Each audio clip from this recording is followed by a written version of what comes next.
والله يا أحبة، إن كثيرا من المهيجة يعيشون بعيدا عن نار هذا الهيجان، هم وأولادهم وأسرهم، وإنما تقع النار التي تتلظى على أناس مساكين في داخل البلد.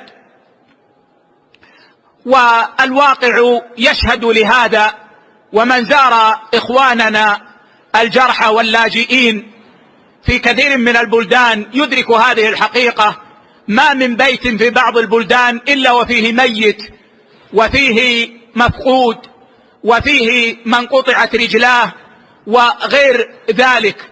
والذين يهيجونهم على هذه الثورة في بلدان يعيشون في منتجعات فاخرة، ويلعبون الكرة ويركبون الخيول ويتنعمون هم وأولادهم بالخيرات والنعم، وإذا ظهروا في التلفاز أرغوا وأزبدوا وإنا مجاهدون وهذا السيف، وهم يعيشون في البراد وفي النعمة.